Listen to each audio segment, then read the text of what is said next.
the backyard of the library. I thought we could enjoy some stories before we enjoy our picnic. I thought we'd start with the story of Ferdinand.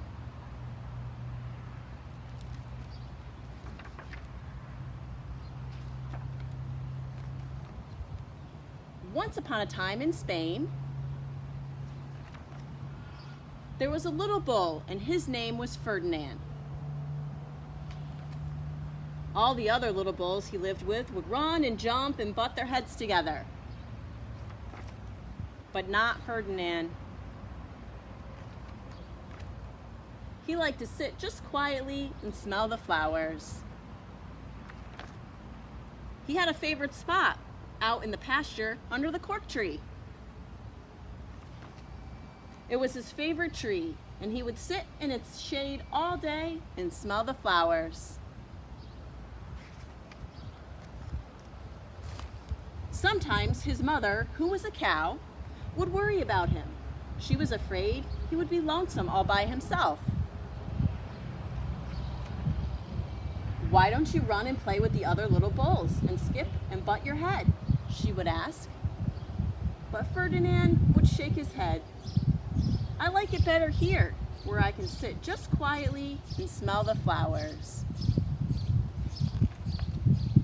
His mother saw that he was not lonesome, and because she was an understanding mother, even though she was a cow, she let him just sit there and be happy.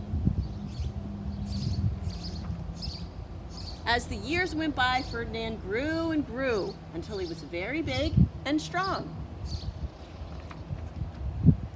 All the other bulls who had grown up with him in the same pasture would fight each other all day. They would butt each other, stick each other with their horns. What they wanted most of all was to be picked to fight at the bullfights in Madrid. But not Ferdinand. He still liked to just sit quietly under the cork tree and smell the flowers. One day, 5 men came in very funny hats to pick the biggest, fastest, roughest bull to fight in the bullfights in Madrid. All the other bulls ran around snorting and butting and leaping and jumping, so the men would think that they were very, very strong and fierce and pick them.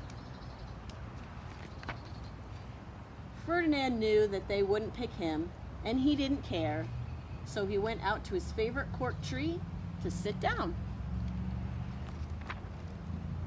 He didn't look where he was sitting, and instead of sitting on a nice, cool grass in the shade, he sat on a bumblebee. Well, if you were a bumblebee and a bull sat on you, what would you do? You would sting him. And that's just what this bee did to Ferdinand. Wow, did it hurt? Ferdinand jumped up with a snort. He ran around puffing and snorting and butting and pawing the ground as if he were crazy.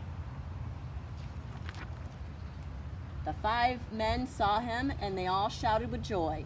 There was the largest and the fiercest bull of all, just the one for the bullfights in Madrid.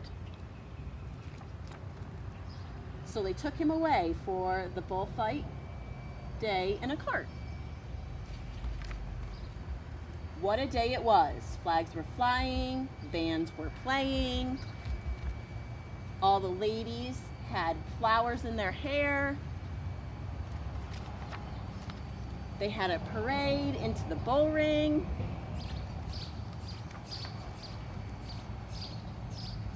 First came the bandilleros with long, sharp pins with ribbons on them to stick in the bull and make him mad.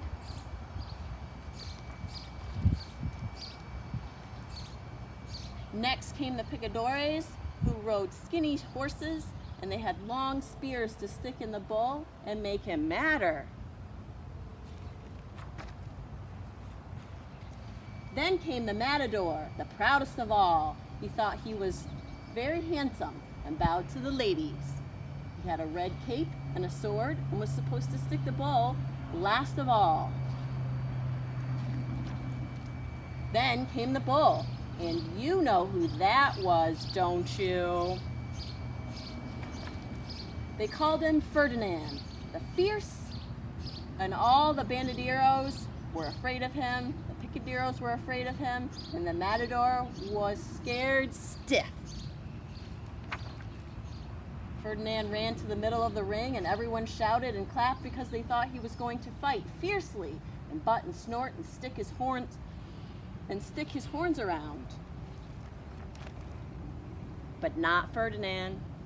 When he got to the middle of the ring, he saw the flowers in all the lovely ladies' hair, and he just sat down quietly and smelled. He wouldn't fight and be fierce no matter what they did. He just sat and smelled. And the bandideros were mad, and the picaderos were madder, and the matador was so mad, he cried because he couldn't show off his cape and sword. So they had to take Ferdinand home. And for all I know, he is sitting there still under his favorite cork tree, smelling the flowers, just quietly. He is very happy. The end.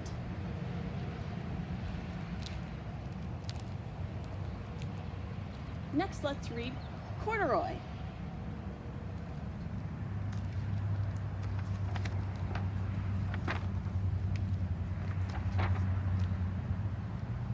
Corduroy is a bear who once lived in the toy department of a big store.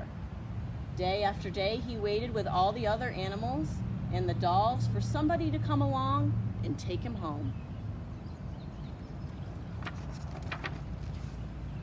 The store was always filled with shoppers buying all sorts of things, but no one ever seemed to want a small bear in green overalls. Then one morning, a little girl stopped and looked straight into Corduroy's bright eyes. "Oh, Mommy," she said, "look, there's the very bear I've always wanted." "Not today, dear," her mother sighed. "I've spent too much already. Besides, he doesn't look new. He lost the button to one of his shoulder straps."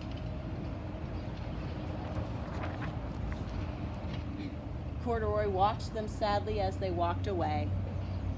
"I didn't know I'd lost a button," he said to himself. "Tonight I'll go and see if I can find it." Late that evening, when all the shoppers had gone and the doors were shut and locked, Corduroy climbed carefully down from his shelf and began searching everywhere on the floor for his lost button. Suddenly, he felt the floor moving under him.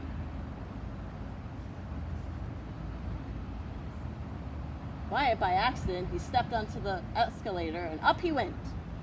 Could this be a mountain, he wondered? I think I've always wanted to climb a mountain. He stepped off the escalator as he reached the next floor, and there before his eyes was an amazing sight. Tables and chairs and lamps and sofas and rows of beds. "This must be a palace," Corduroy gasped. "I guess I've always wanted to live in a palace." He wandered around admiring the furniture. "This must be a bed," he said. "I've always wanted to sleep in a bed." And up he crawled into a large, thick mattress. All at once, he saw something small and round. "Why, there's my button," he cried, and he tried to pick it up. But, like all the other buttons on the mattress, it was tied down tight.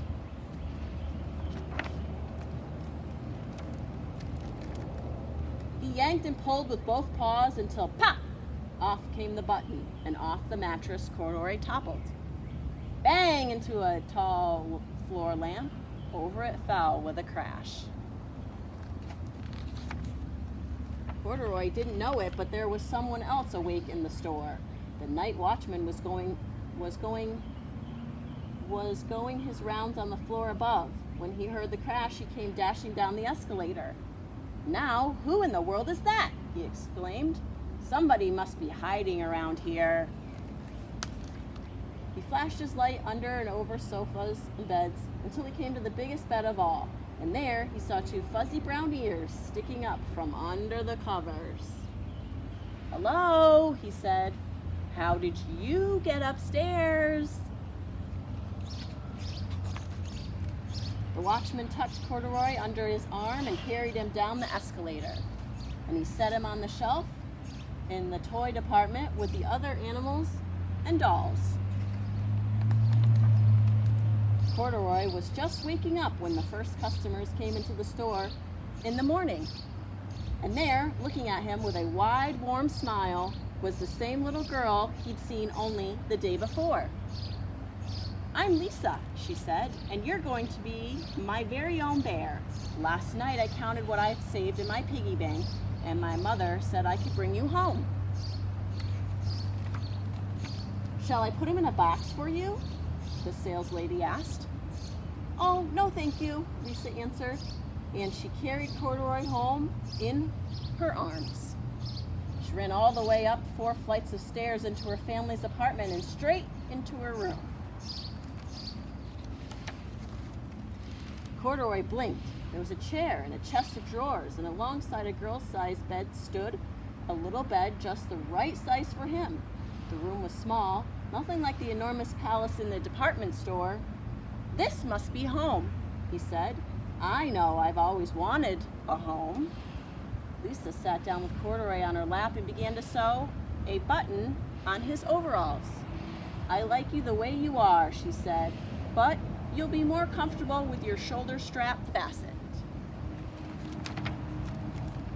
"You must be a friend," said Corduroy. "I've always wanted a friend." "Me too," said Lisa, and gave him a big hug. And that's the end. So today we read the story of Ferdinand and Corduroy before our picnic. Enjoy your picnic. I'm going to have a little orange for my picnic.